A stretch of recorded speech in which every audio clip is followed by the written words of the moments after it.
This is the Princess F70, Princess's answer to the Sunseeker Manhattan 68, the Fairline Squadron 68 and the Ferretti 670. This boat's got a pair of 1,400 horsepower MAN V12s for a top speed of around 35 knots, and the price for this boat is just under £3.2 million including VAT. And we're going to give you the full tour, so let's get going. Now naturally a hydraulic bathing platform is an option in this boat, and this is likely where you keep the tender. It's nice that they fitted this bench here as well. It means that people can sit and look out over the water maybe when people are having a swim. And this is where we're going to start in the interior. We're going to start with the crew cabin because it's an impressive space and access is through this door just here.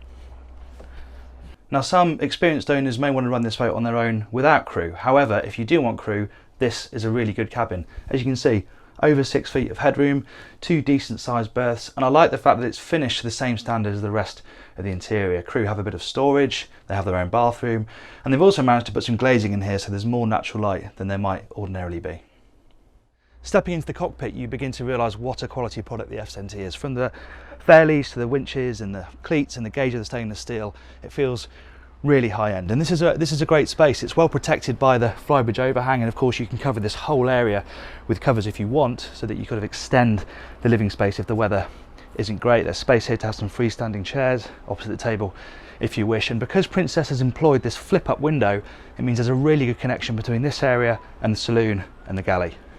The galley is really nicely specified. You have 4-burner induction hob, you have a combi microwave oven, you obviously have a full-size domestic fridge and freezer, which is always nice to see. But again, it's the details, the fact that down in these drawers here you have bespoke storage for the boat's crockery. There's another one here bespoke for the boat's cutlery. Typical Princess, but just really nicely done. And of course this galley is really nicely positioned opposite the internal dinette, and then as you walk through there's a shallow step up here.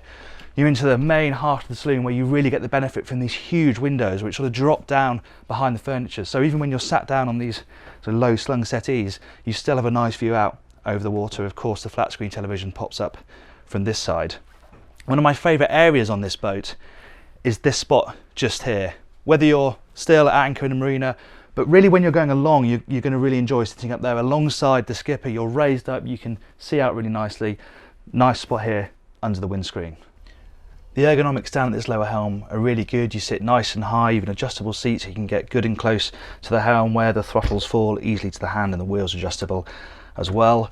Plus are a little bit of a stretch if I'm being picky, but it's nice that you have this digital screen here which will show you all the information from the engines when they're running, and you have a side door here as well, which means that the skipper has really good access out onto the decks to help the crew, or just for a bit of ventilation when the boat's moving along. One of the unique points about this boat, which Princess actually introduced on the 68, the predecessor to this model, is that it has separate access to the master cabin. So this stairway leads down aft to the amidships cabin, which means the guest cabins are forward down this companionway. And up here in the bow is where you find the VIP Ensuite, which is finished to a really high standard and benefits from these elongated windows, so you get a good amount of natural light in here because you haven't actually got a skylight overhead, you've just got an escape hatch, and it's nice that you've got proper opening ports in here so you can get some natural ventilation if you don't want to use the air conditioning. And guests will appreciate the fact that they've got the separate head unit here for the Fusion stereo so they can control the music in this cabin. Practicality wise, headroom is really good. Even when you step up round the bed, still just about stand up straight. And then you have double wardrobe opposite for hanging storage, and of course this cabin has its own ensuite as well. And the other 2 guest cabins are identical twins, except from the one on this starboard side has got access to the day heads as an ensuite. And one nice feature inside these cabins, aside from the headroom and the storage and the finish, is that as an option you can have beds that slide together. So if you have a couple staying, you can slide them together, but if you have people aren't in a couple, then you can have 2 single beds. And a really nice touch is that wherever you have the bed, you have a bedside table on both sides. Really clever stuff from Princess. So with the guests all safely tucked up forward, the owner's accommodation is down this staircase here. And this staircase brings you down past a window at water level to this little lobby area where the owner has access to the built-in washer dryer. And this feels a very spacious and luxurious cabin. Of course, you have these huge hull windows either side just above the waterline which bring in loads of natural light. The effect is especially nice when you're outside in the marina. Headroom is great, well over 6 feet, and it's got a completely flat floor, so there's no obstructions underfoot. There is a little step up into the ensuite bathroom, but again, the ceiling goes up, so headroom is still very good. And there's impressive amounts of storage in here as well. You have big hanging wardrobes on either side. You have some more cupboard storage down here, and in general, it's a very well thought out and comfortable cabin.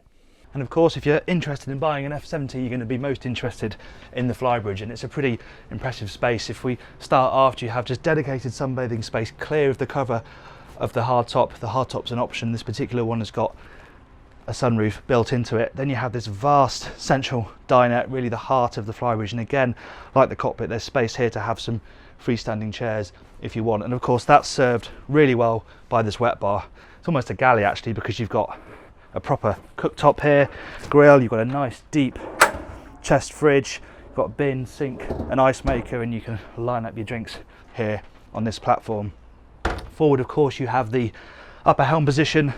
What's nice about this is that Princess have thought to put space between the two seats so that the navigator can get out and doesn't have to move the skipper out the way. They can walk through this little section here, and of course it gives you this fantastic commanding view forward over the foredeck. Now, this being a modern 70-foot flybridge, the foredeck is a living space in its own right. Gone are the days when there was just a sun pad up here. Of course, you still have that, and this one has adjustable backrests, so they're a bit more comfortable. But you also have this bench here, and you can put a table in here as well. Great for sundowners away from prying eyes on the quayside. It's practical too. It's nice that you can walk across this area rather than having to go all the way around the bow to get from deck to deck. And you have good storage for lines and covers either side here as well. Engine room access on the F70 is via this hatch here in the cockpit. You have the ladder, and it's quite useful that this flybridge handle here is in a good place to help guide you down these steps. And you don't actually go straight into the engine room. You're into this sort of technical area here where you have the generator, you've got the hydraulics for the thrusters. The engine room itself is through this watertight bulkhead just here, where you find a pretty outstanding engine room. Full standing head height for a 6-footer, lashings of soundproofing here, and really good artificial light. Really bright in here. You can see every single corner between these two monster V12 1400 horsepower MANs. It's a really impressive machinery installation. Thank you very much for watching our tour of the Princess F70. If you like this video, please click subscribe and click the bell icon so you get notifications when we upload a new video, because there'll be plenty more content like this coming along very soon.